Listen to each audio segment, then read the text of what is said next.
You are a toy. What's that? He just said, and you are a sad, strange little man. Bit mean. Hello, Nate Morgan-Locke, Reformed mythologist here, to continue our look at some of our most media-driven and commercially successful storytelling. In this episode, we're going into Andy's room as we take a look at franchise storytelling, toy storytelling. Now this one gets personal, because Toy Story 4 broke my heart. Breaking my heart? Now maybe you think that sounds strange and even a little concerning for a man well into his 30s. I have 2 months left, but it really did. Here's my history with Toy Story. Despite my passion for the Pixar trilogy, I'd not given it much thought until I was a fully qualified grown-up. When the first film came out, I was a young teenager. That's me in 1995. I'm the one in the middle. Now, the media landscape was sufficiently different in the mid-90s because the internet wasn't much of a thing.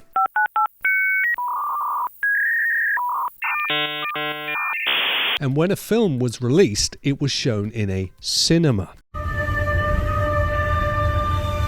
Where is everyone? A few months after that, it would be available to rent from a video rental establishment. And months later still, you could buy your very own VHS copy. Woohoo! But something was stirring.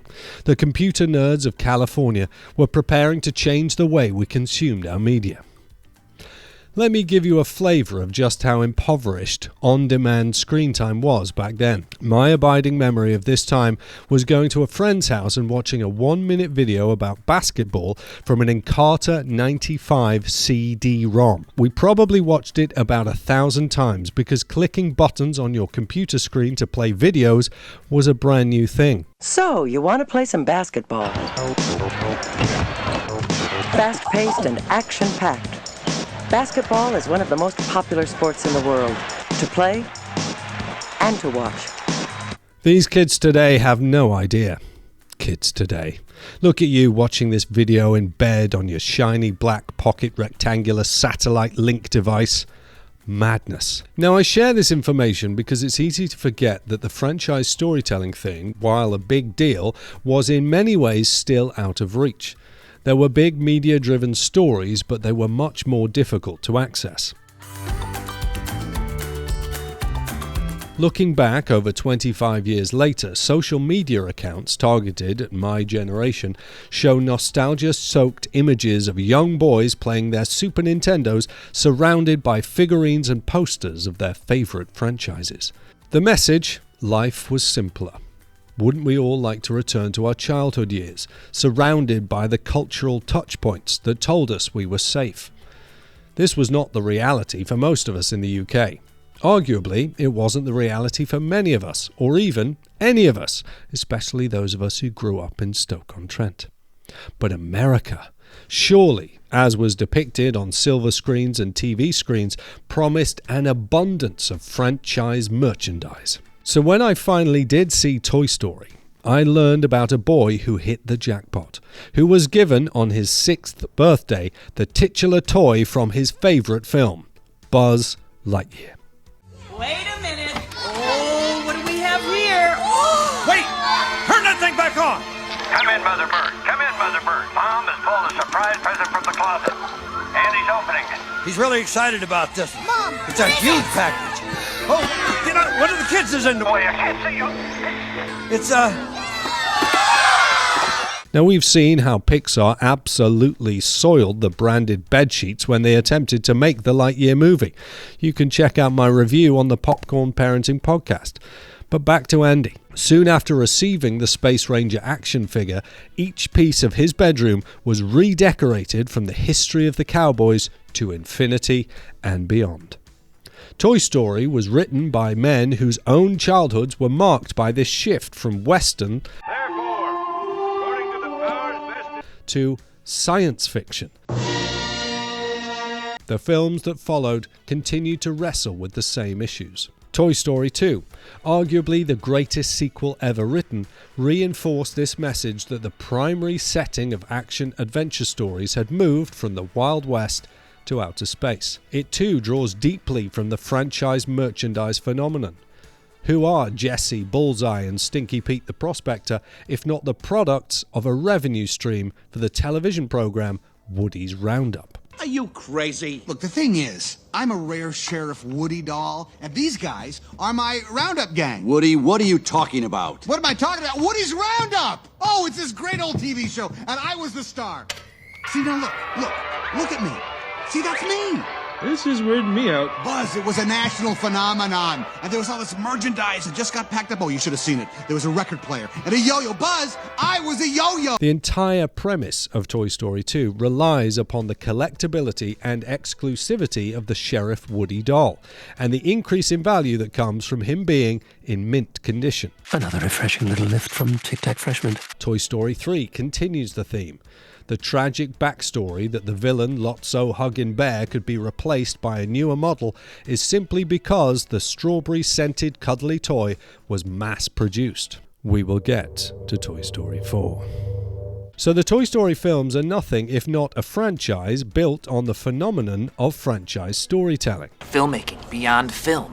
A meta film. My masterpiece. It's absolute genius. There's a wonderful C.S. Lewis type of word, Sehnsucht. It's German, meaning kind of deep longing or something. You can also use the Welsh word, Hiraeth, which means something very similar. It's about the yearning we have for home. Humanity finds itself outside a locked door, or perhaps better still, scrabbling around at the back of a wardrobe, trying to get back into Narnia, but finding only coats and solid wooden panels. And through art, through storytelling, we can catch a glimpse of that elusive vista. We can, for a moment, scratch that itch, or something very like it. But this branded nostalgia is fascinating. It's not the yearning to go back to an earlier time, but to go back into another immersive experience. And then to have corporations, which awaken the desire in you, continue to cater to this yearning. As they produce more content in the franchise, theme parks, more films, merchandising, television shows, and the infinity scrolling internet pages offering communities in which to explore these stories further. We go deeper, and yet in going deeper discover that we are still not satisfied. It lets us down. So we ask for more stories, more teaser trailers, more expo announcements, more sequels, more spin-offs, and yet the yearning still persists. And this is how the Toy Story trilogy hit so hard, because it took the most cynical corporate expression of culture making and made it so homely, comforting, personal and affecting that when this Toy Story world was betrayed by Toy Story 4, it broke the heart of this middle-aged man. No one wanted a Sheriff Woody doll. We wanted our Sheriff Woody doll. We didn't want a Buzz Lightyear. We wanted our Buzz Lightyear. Not mass-produced toys, but loyal friends, marked with the scars of our own adventures and sealed with our names on the soles of their shoes. Your chief, Andy, inscribed his name on me. Wow! So let's think about how those Pixar people made it work. The origin story of Pixar is tied to the history of computer technology and franchise storytelling. The tale has been told and retold in numerous documentaries, but in 2014, when Pixar was arguably at its peak, let's be honest, apart from Inside Out and Onward, they've been pretty poor since 2011, one of its founding fathers, Ed Catmull, outlined the story of their success in his book, Creativity Inc. From the start, my professional life seemed destined to have one foot in Silicon Valley and the other in Hollywood. I first got into the film business in 1979 when, flush from the success of Star Wars, George Lucas hired me to help him bring high technology into the film industry. The founding fathers of Pixar were John Lasseter, Ed Catmull, Pete Docter, and Andrew Stanton. There were obviously a few other people involved, but these guys' portraits would be on the Pixar pounds. Catmull was not a master storyteller like the others, but understood computer animation better than any of them, and served to be the architect of the company's internal success. But Pixar as a company would never have come to exist were it not for the foresight of Steve Jobs, their financier, and George Lucas, their first employer. The boys at Pixar had a dream: to make the first fully computer-animated feature film. They'd served other stories with flashes of their brilliance. They'd made commercials and short films, but Toy Story was to be the first full-length movie. By the standards of today, the animation of Toy Story looks poor. Toy Story came out in 1995, but early versions of the screenplay were poor. Screen tests failed. Woody was deeply unlikable. They went back and rewrote it. We're glad they did, because the final version brought us profoundly resonant characters and a story that stands the test of time. But while Toy Story 1, 2 and 3 had enchanting tech-driven animation and heart-rending storytelling, it also had a coherent theological structure, and it is to this that we now turn. The Toy Story films contain a fundamentally theological premise.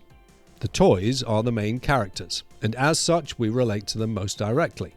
But the toys of Toy Story are caught up in a relationship with the child to whom they belong, Andy.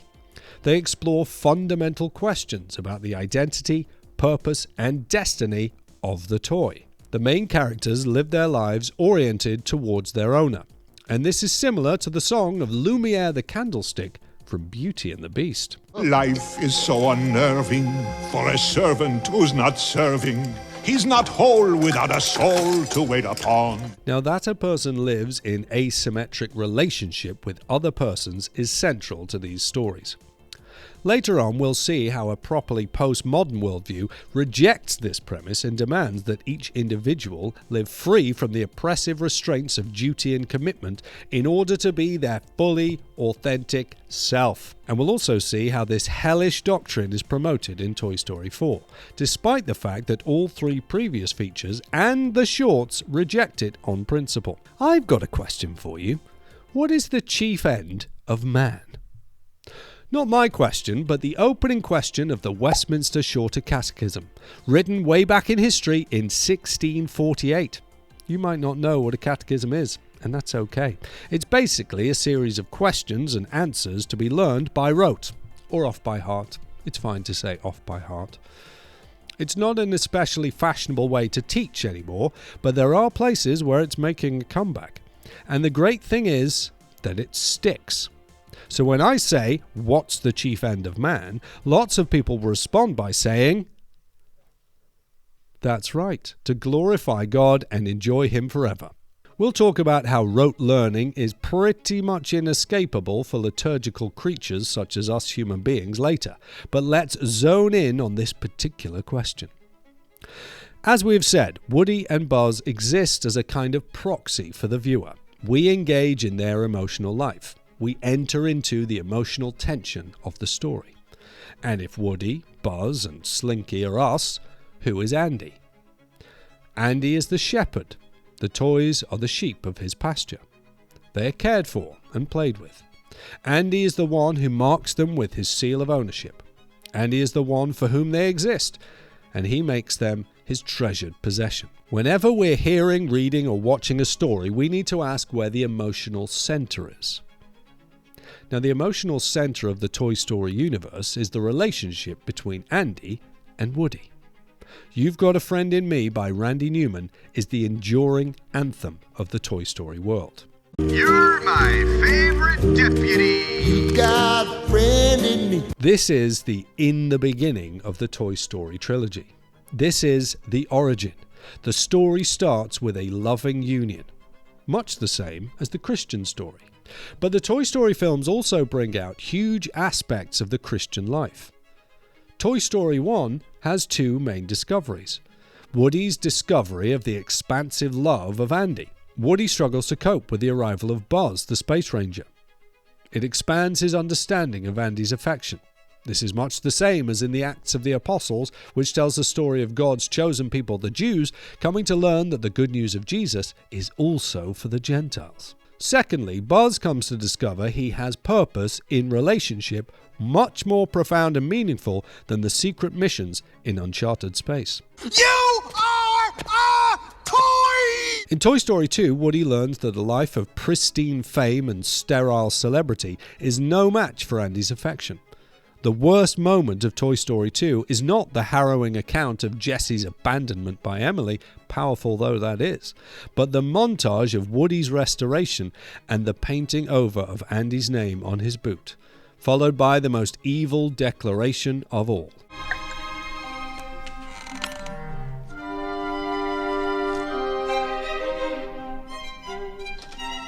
There you go. He's for display only. The story rages against such a conclusion. As Buzz and the gang bring Woody the reminder of the goodness of Andy, the broken, vulnerable Jesse finds comfort and restoration in Andy's room. Woody is an evangelist declaring the praises of Andy. Hey, you guys! Come with me.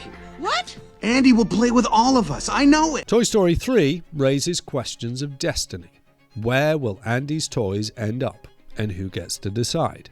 Will they be confined to the attic, consigned to the dump, or suffer in the sinister Sunnyside daycare? Again, the story tells us that this ought to be Andy's choice, that the mix-up with the bin bags, trash bags, it's an American film, it's fine to say trash bags, or garbage bags, they say that as well, don't they?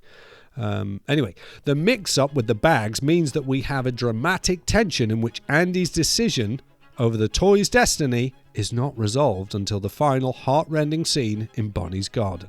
Did somebody say you catastrophe? Check out the Tolkien video to find out more. The paradise of Bonnie's house is a fitting final home for Woody and the gang.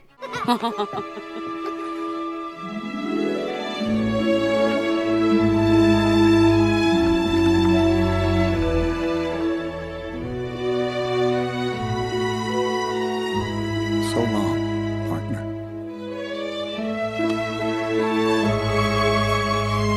Oh, hey, Buzz! You haven't even Bonnie's toys yet.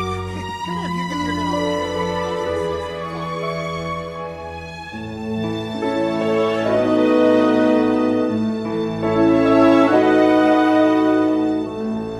The Toy Story trilogy is complete. So, we said we'd check back in on the catechetical nature of storytelling. Apologies if I didn't actually say that, but we can do it now anyway. We are inescapably liturgical beings, creatures of habit. It's fine to say creatures of habit. And we learn by repetition, whether we like it or not. And we learn by repetition, whether we like it or not. And when we turn that learning into those official question and answer sets, we call it catechism. This is a profound mystery, but I'm talking about the way that stories shape the way that we think. Stories are catechetical. It's a fun word to say, isn't it? Catechetical. Catechetical, yeah. In much the same way as the Westminster Shorter Catechism provides a robust framework for understanding God, the world, and ourselves, the Toy Story universe gives shape and form to the nature of reality, albeit using a talking pig and a Tyrannosaurus. So much of the theory about story and storytelling over the past 100 years has been done by people outside the church. We've already talked about Carl Jung's analytical psychology and its impact in the Star Wars episode. But everyone has a strong conviction over this deep truth. Stories give us instruction on how to live. Even the most ardent relativists do not concede this point. Stories matter because they are the profound arena for shaping our values. Are you not entertained? Everybody knows that stories are catechetical. The American singer-songwriter and author Andrew Peterson says, "If you want a child to know the truth, tell him the truth. If you want a child to love the truth, tell him a story." I wish I'd said that. Stories are then an emotional catechism. Another profound quotation, this time from Yip Harburg, the man who wrote the lyrics for Rainbow. Words make you think. Music makes you feel. A song makes you feel a thought. Wow. And when a song is placed into a story, it's game over. I think we just unlocked the most powerful weapon in the world. And we should probably add in that if you're going to tell this truth thing through the medium of a feature film, it helps if you have the technical skills to pay those bills. And that's what Pixar had. Since 1995, they proved time and again that they could excel with both the technology and the storytelling. So storytelling is catechetical. But can't weapons be used for ill as well as good? Well, yes. Yes, they can. Why did Pixar feel that they should make a fourth installment to the Toy Story franchise? I bet you can't guess. For a start, why undermine the beautiful Toy Story 3 conclusion? Now you might say, hold on, where do you draw the line? Toy Story 3? To which I'd say yes, at some point you have to have a story with a beginning, a middle and an end. We have to acknowledge though that it's over, that it's come to an end. Does anybody want to watch Shawshank Redemption 2 or The Godfather Part 4? Forrest Gump does not need a sequel, and neither does The Big Lebowski. Stop it! Did the makers of Toy Story 4 forget the craft of storytelling? Not at all. The film is technically brilliant. Split diopters, anyone? Check out frenemy of the show, Nerdwriter's video on the wonders of Pixar's technical genius in Toy Story 4.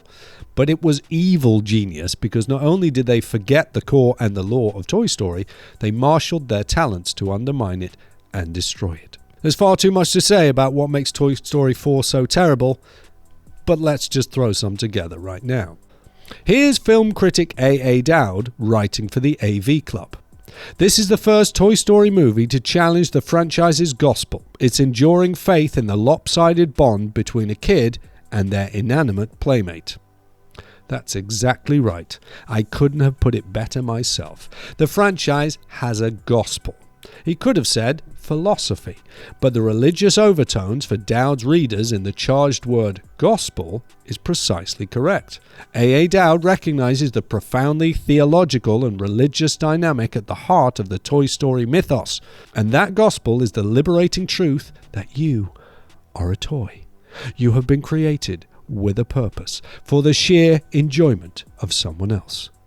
Life is so unnerving for a servant who's not serving. Toy Story is about playing with toys. It's about playing. It's a play within a play. Nested storytelling, frame narrative, which is why Toy Story 1, 2 and 3 all begin with play sequences, whereas Toy Story 4 begins with a flashback to a horrible stormy night when RC was left out in the rain and Bo Peep was given away. The reason Toy Story 4 includes this scene is because they need to load the dice to re-establish a key relationship so that they can pass off the ending as a happy one and gaslight the audience into thinking that Woody's real love was Bo Peep and not Andy, Buzz, Jesse, Rex, Slinky, and the rest. This is no time to panic. This is the perfect time to panic! What's your definition of a story? Person in a plot. That's what I usually go for. Yes, I know, it's rubbish. It's low res, it feels icky, but somehow it works. You need a character at the center of the story, and then you need a sequence of coherent events for them to move through. Call them what you like, but stories without movement across time aren't really stories. You don't have to tell them in a linear fashion or even chronologically, but without this progression or regression, we don't have a story. Here's another bumper sticker definition. Story is character revealed through struggle. Interesting.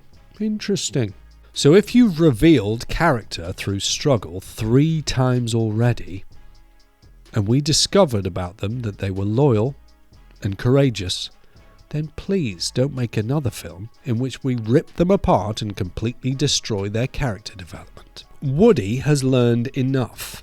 This is the legacy character being burned for fuel in a meaning crisis problem again. In Toy Story, Woody learned to accept Buzz. In Toy Story 2, Woody learned that relationship with Andy matters more than being put into a toy museum in Japan. In Toy Story 3, Woody learned how to look after the toys and preserve them for Bonnie. He's learned enough. Toy Story 4 does not need to happen. Now, I am heartbroken by the travesty and betrayal that was Toy Story 4. You may say I'm a loser, but I'm not the only one. Fellow YouTuber Gaming Magic 13 hates Toy Story 4 so much that he made 5 videos about it, each of them over an hour and 10 minutes in length. That's nearly 6 hours of scripted analysis on a film which lasts for only 100 minutes. Here's the gist of his perspective. This is all digital. It's all 3D models stored on your computer. Just go back and look at the old movies. Look at your old scene files. How do you screw up this badly? Or are you telling me that you are actually fully cognizant of the geographical discrepancy and you just try to gaslight the audience again by tricking them into believing this driver was always here? Sure would be awkward if that were the case, but whether the writers are stupid or malicious with their intentions here, this contradiction is still a problem either way. You're welcome to take your pick. Someone had a really stupid idea. What if we told a story about characters we all know and love, and, going against the grain of all the previous world building, contrived a situation in which these beloved characters act completely against their characters as revealed through all the previous times they've been shown to us? The Bo Peep in Toy Story 4 is horrible. This Bo Peep is terrible. She is not the same character as the Bo Peep from Toy Story 1 and Toy Story 2. She's condescending, arrogant, and goes out of her way to humiliate Woody in front of strangers. You really want to help? Then stay out of my way. Just stand there and be quiet. I'll do the talking. My friend? No. He's my accessory. Some toy thought it would be a good idea to wander into the aisle. That doesn't make any sense. It doesn't, does it? Because the best route is behind the shelves. That would have been a better route, wouldn't it? Toy sounds like a complete idiot. He does. Plenty of kids out there. It can't be just about the one you're still clinging to. Now, given her experiences since the end of Toy Story 2, we might say that her behaviour was understandable. But we wouldn't want Woody to get with her, would we? But someone had the really stupid idea that Woody should have a romantic relationship in Toy Story 4, which he pursued over and above his commitments to his previous friendships and relationships. What if he met someone he had known years earlier, and they convinced him to reject everything he had previously believed, and the character that we had seen in him, we'd seen him reject his friends and his kids, and what if Woody left? What if Woody abandoned his family and went off to pursue someone else? The message of Toy Story 4 would be horrible even if it didn't take place in the Toy Story universe.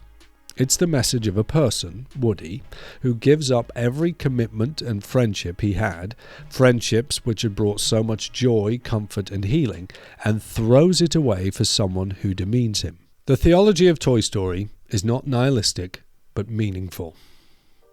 Relationships are fundamental for humans and toys. We exist to glorify God and enjoy Him forever. The thing about Woody is not only that Andy enjoyed playing with him, but that Woody being played with was the very thing that he'd been created for. If you're feeling like a lost toy, unsettled by the hellish doctrine that that's okay, and that your purpose is self-governance and self-fulfillment, bouncing from franchise story to franchise story, clicking on too many videos on the internet, you need to know that God created you, and that you will be restless until you find your rest in Him. The rescues and reunions of the Toy Story world are merely glimpses of what happens in reality when we are found by our Maker to enjoy Him forever. Please remember, media consumption is optional. You are under no obligation to watch these films or buy these toys. I'm Reformed mythologist Nate Morgan Locke. I'm glad you were here.